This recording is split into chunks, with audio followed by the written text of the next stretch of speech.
कांशीराम जी की बहुजन हिताय व बहुजन सुखाय की मूवमेंट से कुछ भी लेना देना नहीं है।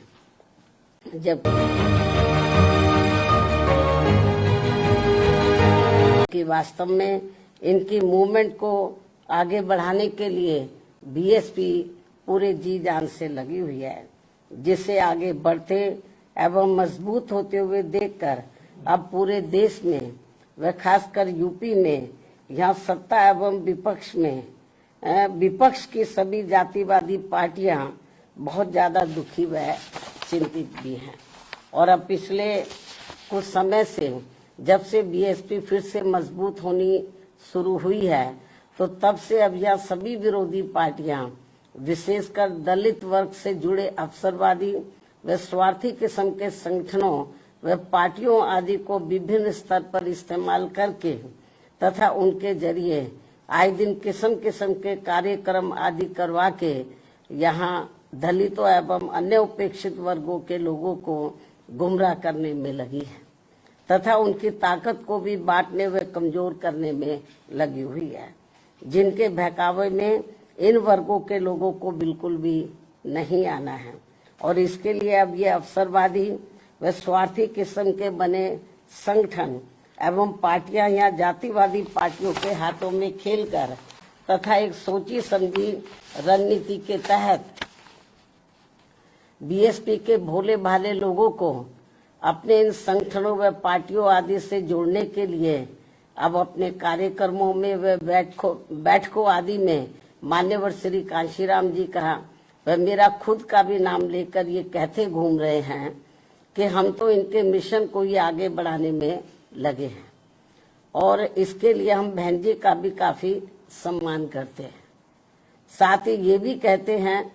कि बाबा साहब डॉक्टर भीमराव अंबेडकर के जिस अधूरे पड़े कारवां को बीएसपी पूरा करने में लगी है, उसके साथ हम भी खड़े हैं। इस किस्म की वो बातें करते हैं लोगों को गुमराह करने के लिए। इस प्रकार से ये सब लिपड़ी चिपड़ी बातें कहकर अब ये अवसरवादी एवं स्वार्थी किस्म के संगठन एवं पार्टियां बीएसपी के लोगों को गुमराह करने में लगी है तथा इस पार्टी को कमजोर करने में लगी हैं। जबकि इस मामले में हमारी पार्टी का ये कहना है कि यदि इनकी इन सब बातों में रत्ती भर भी सच्चाई होती तो तब फिर ये लोग विरोधी पार्टियों के हाथों में खेलकर अपने अनेकों संगठन एवं पार्टियां आदि नहीं बनाते और फिर ये लोग सीधे बीएसपी से ही जुड़कर अपनी बहुजन हिताय व बहुजन सुखाय की पार्टी को ही मजबूत करते। लेकिन ऐसा ना करके ये लोग एक सोची समझी रणनीति के तहत इस किस्म की बातें कहकर हमारे बीएसपी से जुड़े भोले भाले दलितों एवं अन्य उपेक्षित वर्गों के लोगों को गुमराह करने में लगे हैं। इस किस्म की बातें कहकर बीएसपी को आगे बढ़ने से रोकने में लगे हैं, जिनसे इन वर्गों के लोगों को हमेशा सचेत रहना है ताकि यहाँ जातिवादी पार्टियां इनके जरिए बीएसपी को कमजोर व खत्म करने के अपने इस मकसद में कामयाब ना हो सके। इतना ही नहीं बल्कि अब ये विरोधी पार्टियां इनसे अनेकों और भी हथकंडे इस्तेमाल करवा सकती हैं ताकि फिर देश में बीएसपी का अस्तित्व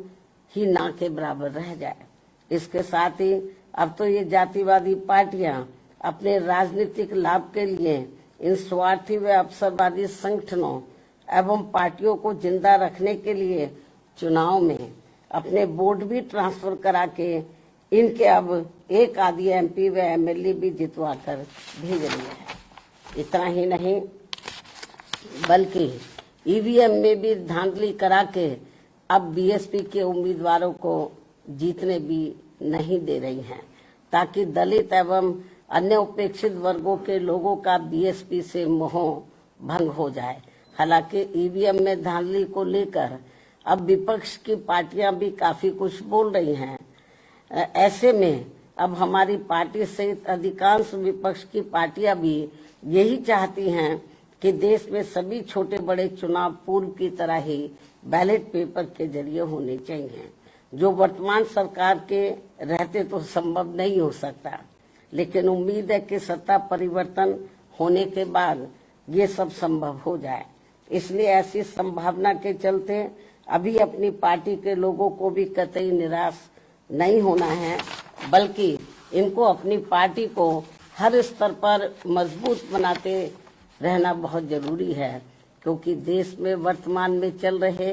राजनीतिक हालातों में ये ईवीएम वाला सिस्टम कभी भी बदल सकता है और फिर यहाँ बैलेट पेपर से ही देश में हर चुनाव होंगे और ऐसा हो जाने पर फिर बीएसपी के भी अच्छे दिन पुनः वापस लौट आएंगे। इस उम्मीद के साथ ही पार्टी के लोगों को यहाँ जातिवादी पार्टियों के इशारों पर बने ऐसे सभी अवसरवादी एवं स्वार्थी किस्म के संगठनों एवं पार्टियों आदि के हथकंडों से सावधानी बरतते रहना बहुत जरूरी है। इसके साथ ही पार्टी के लोगों को अपनी एकमात्र हितैषी पार्टी बीएसपी के जनाधार को बढ़ाने की तरफ भी इन्हें विशेष ध्यान देना है,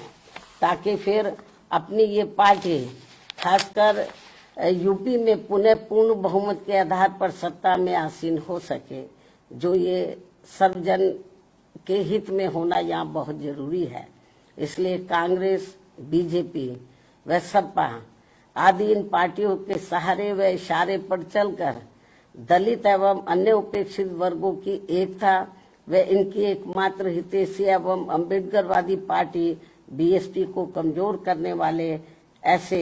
सभी अवसरवादी व स्वार्थी संगठनों एवं पार्टियों के नेता चाहे अपने निजी स्वार्थ में सांसद, विधायक व मंत्री आदि क्यों ना बन जाएं, तो भी इससे इन वर्गों के लोगों का कुछ भला होने वाला नहीं है। इसके अलावा यहाँ मैं ये भी कहना चाहूंगी कि पिछले कुछ समय से हमें ये देखने के लिए मिल रहा है कि देश की राजनीति में एक दूसरे के विरुद्ध द्वेष, विद्वेष, संकीर्णता व मुकदमेबाजी आदि की नकारात्मकता इस हद तक बढ़ गई है कि आए दिन नेताओं के बीच किसी न किसी विषय को लेकर होने वाली असभ्य एवं अभद्र आचरण से जनता काफी हैरान व दुखी भी है कि अतः वर्तमान में चल रहे ऐसे हालातों में इन लोगों से सही जन व देश हित भला फिर कैसे संभव हो सकता है, जबकि वास्तव में देश में ऐसा फैला विषैला माहौल सीधे तौर पर यहाँ के विकास व आत्मनिर्भरता के प्रयास को बाधित कर रहा है तथा देश के धना सेठों की संपत्ति अब ज्यादातर विदेशी निवेश में जाने लगी है, जिससे यहाँ की अपार गरीबी, बेरोजगारी, अशिक्षा व पिछड़ापन आदि की ज्वलंत समस्याएं और भी ज्यादा गंभीर होती जा रही हैं। और इस बीच भारतीय अर्थव्यवस्था में अस्थिरता की मिल रही खबरें भी अति चिंतनीय हैं। देश के जीडीपी ग्रोथ में गरीब बहुजनों की उचित भागीदारी न होना अर्थात देश के विकास में सब समाज का हित निहित नहीं होना, ये वास्तविक कारण है जो सबके विकास को अपेक्षित संतोष नहीं दे पा रहा है। इसलिए सबका विकास होना जरूरी है। साथ ही देश के गरीबी एवं बेरोजगारी मुक्त बहुअपेक्षित विकास यानी कि सुखी संपन्न लोगों के विकसित भारत के निर्माण में केंद्र की बहुजन हितैषी नीतियों के साथ साथ राज्यों के गुड गवर्नेंस की भी भरपूर भूमिका न होना ये भी सोचने की बात है, जबकि यूपी जैसे बड़े राज्यों को भी सबके विकास का दायित्व निभाना अत्यंत आवश्यक है। इतना ही नहीं बल्कि वर्षों से अपने देश की सीमाएं भी पूरे तौर से सुरक्षित नहीं होने के कारण यहाँ समय समय पर आतंकवादी वारदातें भी आए दिन घटित होती रहती हैं। अभी हाल ही में पहलगाम की हुई ताजा घटना इस बात का खास उदाहरण है, जो अति दुखद व चिंतनीय भी है, जिस पर इस समय देश में काफी राजनीति भी की जा रही है। ये भी बड़े दुर्भाग्य की बात है जो नहीं होनी चाहिए। हमारे चैनल लाइक, शेयर, सब्सक्राइब देखना मत भूलिएगा। जय भीम, जय भारत, जय संविधान। नमो बुद्धाय। धन्यवाद। चैनल आर्थिक समस्या से गुजर रहा है। अगर आप बहुजन समाज में बाबा साहेब अम्बेडकर और तथागत बुद्ध की विचारधारा को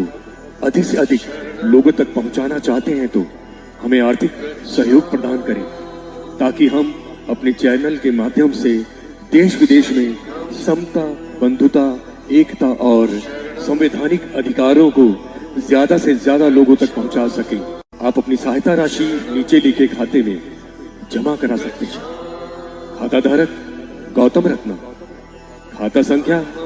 3169576865 IFSC कोड SBIN 0060336, बैंक भारतीय स्टेट बैंक। आप हमारे बैंक खाते का विवरण स्क्रीन पर भी देख सकते हैं। जय भीम, जय भीम। मैं गौतम रत्ना गौतम फिल्म्स प्रोडक्शन में आपका स्वागत करता हूं। आप हमारे प्रोडक्शन हाउस के अंदर अपना कैरियर बना सकते हैं as a film director, as a producer and actor and actress and editor and cinematographer also. अगर आपको फिल्म से रिलेटेड कुछ भी प्रोजेक्ट आपको बनवाना है तो हमारे पास में पूरा सेटअप है, जिसमें फिल्म कैमरा है, शूटिंग लाइट्स है और एडिटिंग है। सारा A to Z एक ही जगह पर आपको हमारे यहाँ पर मिल जाएगा। तो दोस्तों, आप हमें कांटेक्ट कर सकते हैं हमारे नंबर्स पर 9810085714